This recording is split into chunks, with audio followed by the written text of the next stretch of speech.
Hey guys, Dr. Shaun here again. So today we're going to be talking about the oral systemic link. So that's basically the connection between oral health and overall health.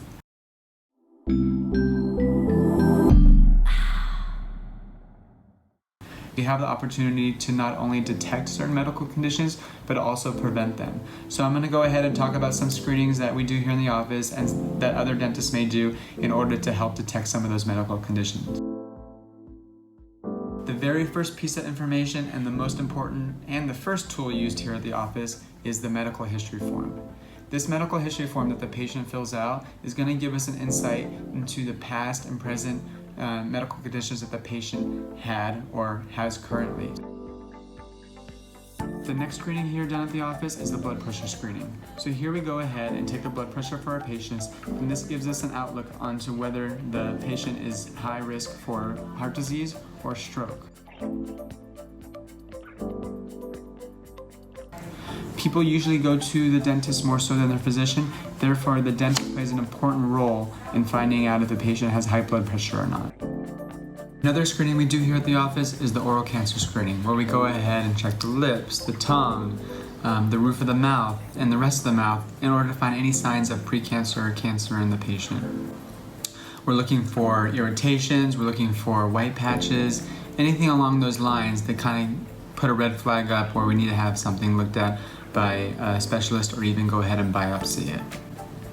Another system you can use in order to do oral cancer screening is a fluorescent system, just like the Visalite system, where the patient rinses with a certain liquid. It coats some of the areas of the mouth that are abnormal, and you look under a special light, and anything that is abnormal will be highlighted. So the Visalite system comes in a box like this. Okay, you can get that through your dental rep if you'd like. Now in the box comes acetic acid solution,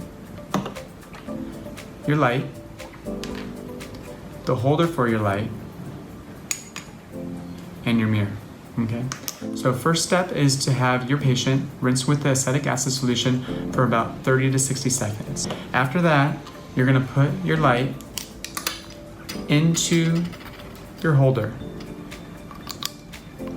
Push the holder in, and now you have your light with your holder.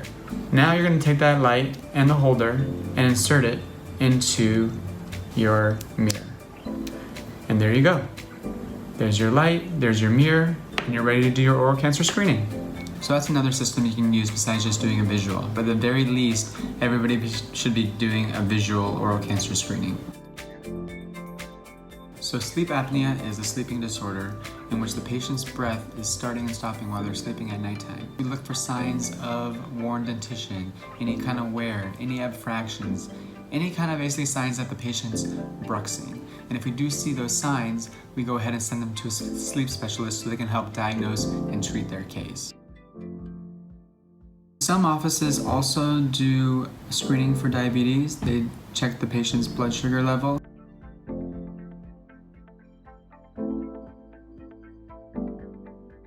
Also, x-rays can be a good tool to see if any patient has any certain type of medical conditions. For example, osteoporosis. When we look at x-rays, we can see if the jawbone's thinning, the trabeculation of the bone, if also the tooth are loose. That could be a sign that the patient has osteoporosis, not only in the mouth, but in the rest of the body. There's a clear link between oral health and systemic health. This is a very important part of our job here as dental professionals to do a complete exam in order to give the patient a complete outlook of not only their oral health, but their overall health. And if you have any questions, let me know. Have a great day, guys.